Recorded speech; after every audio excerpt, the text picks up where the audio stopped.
इस सदन में पिता पुत्री माँ बेटी पति पत्नी सदस्य रहें। इस परिप्रेक्ष्य में मेरा नेता परिपक्ष से अपेक्षा है कि लोकसभा प्रक्रिया कान संचालन नियम 349 के वर्णित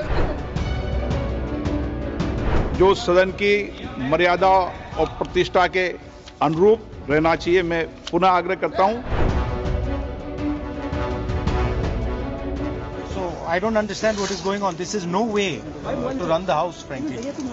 I mean, literally, speaker उठ के मतलब एकदम निकल गए मुझे मतलब एक शब्द नहीं बोलने दिया। எதிர்க்கட்சி தலைவர் ராகுல் காந்தி அவையில் மரியாதையாகவும் கண்ணியமாகவும் நடந்து கொள்ள வேண்டும் என மக்களவை சபாநாயகர் ஓம் பிர்லா கண்டித்திருப்பது பெரும் பரபரப்பை ஏற்படுத்தியுள்ளது.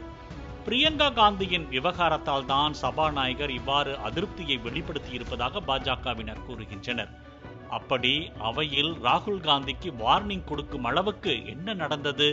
சற்று விரிவாக பார்க்கலாம். நாடாளுமன்ற பட்ஜெட் கூட்டத்தொடரின் 2வது அமர்வு கடந்த 10ஆம் தேதி முதல் தொடங்கி நடைபெற்று வருகிறது. கூட்டத்தொடரின் ஆரம்பம் முதலிருந்தே எதிர்க்கட்சிகள் பல்வேறு பிரச்சனைகளை கிளப்பி அவைக்குள்ளும் வெளியவும் தொடர்ச்சியாக போராட்டத்தில் ஈடுபட்டு வருகின்றனர்.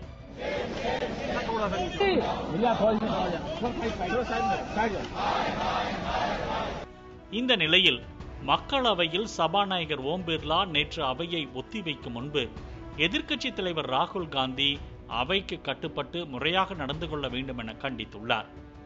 எம்பிக்கள் அனைவரும் கண்ணியமாக நடந்து கொள்ள வேண்டும் என நான் விரும்புகிறேன். மக்களவை உறுப்பினர்களின் நடத்தை தொடர்பாக பல்வேறு புகார்கள் தன்னுடைய கவனத்திற்கு வந்துள்ளதாக தெரிவித்தார். இந்த அவை தந்தை மகள், தாய் மகள், கணவன் மனைவி என பல்வேறு தரப்பினரும் உறுப்பினர்களாக பார்த்துள்ளது. அவையில் இருக்கும் உறுப்பினர்களுக்கான நடத்தை விதி 349 படி எதிர்க்கட்சி தலைவர் ராகுல் காந்தி நடந்து கொள்வார் என்று எதிர்பார்க்கிறேன்.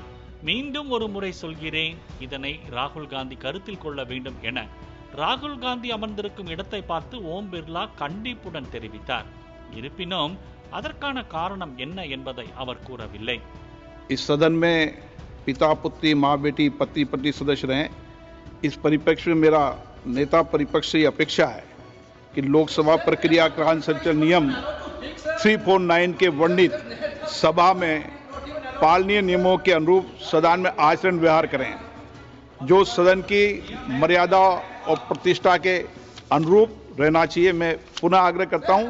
इस सदन में विशेष रूप से प्रतिपक्ष के नेता से तो ये अपेक्षा की जाती है कि वो आचरण रखें। सदन की कार्रवाई 2 बजे तक के लिए स्थगित की जाती है। அதைத் தொடர்ந்து ராகுல் காந்தி உடனே பேச முயன்றார். ஆனால் அதற்குள் சபாநாயகர் அங்கிருந்து கிளம்பி சென்று விட்டார். இந்த நிலையில் சபாநாயகர் ராகுல் காந்தியை கண்டித்தது ஏன் என்று கேள்வி எழத் தொடங்கியது. பிரியங்கா காந்தியிடம் ராகுல் காந்தி அவையில் நடந்து கொள்ளும் விதத்தை வைத்தே சபாநாயகர் இதுபோன்று கண்டனம் தெரிவித்ததாக பாஜகவினர் விமர்சனம் செய்து வருகின்றனர். இது தொடர்பாக பாஜகவினர் வீடியோ ஒன்றையும் வெளியிட்டுள்ளனர்.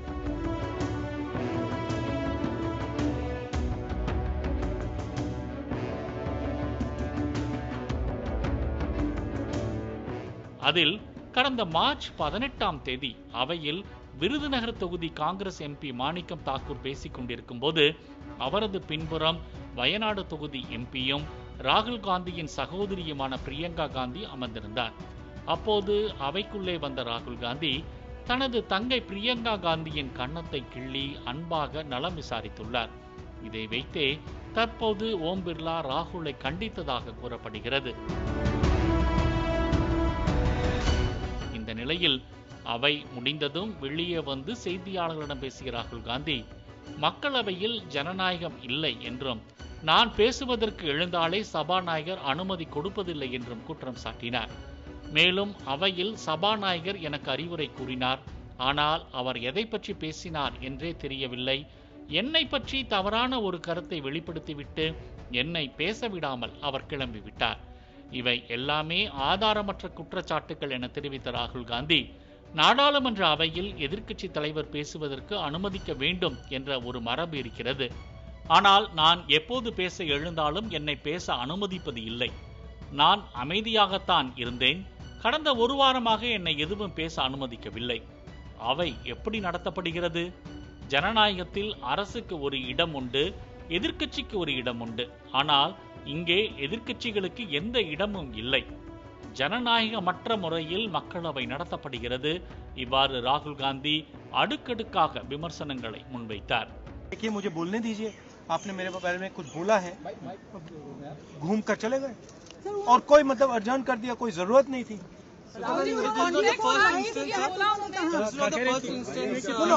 देखिए, मुझे हाउस में जब भी मैं उठता हूँ, एक कन्वेंशन है, लीडर ऑफ ऑपोजिशन को बोलने दिया जाता है। भैया ये माइक मेरे मुंह में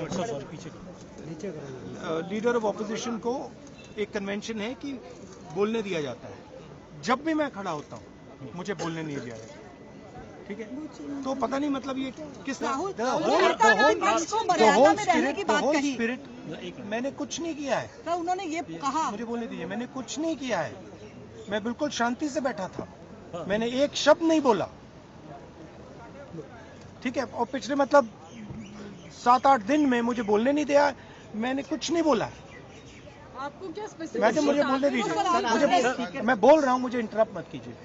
तो ये एक नया तरीका है जहां डेमोक्रेसी में ऑपोजिशन की जगह होती है और सरकार की जगह होती है। यहाँ पे ऑपोजिशन की जगह है ही नहीं, यहाँ पे सिर्फ सरकार की जगह है। और हम उस दिन प्रधानमंत्री जी ने कुंभ मेला के बारे में बोला, मैं अपनी बात जोड़ना चाहता था। मैं कहना चाहता था हाँ बहुत अच्छा है कि कुंभ मेला हुआ, और मैं बेरोजगारी के बारे में भी कुछ कहना चाहता था, नहीं बोलने दिया। இந்த நிலையில் ஒரு பக்கம் அவையில் கண்ணியத்துடன் எதிர்க்கட்சி ராகுல் காந்தி நடந்து கொள்வதில்லை என்று பாஜகவினரும், மற்றொரு புறம் அவை ஜனநாயகத்துடன் நடப்பதில்லை என ராகுல் காந்தி உட்பட எதிர்க்கட்சிகள் தொடர்ச்சியாக கருத்து தெரிவித்து வருவது பெரும் விவாதங்களை கிளப்பியுள்ளது.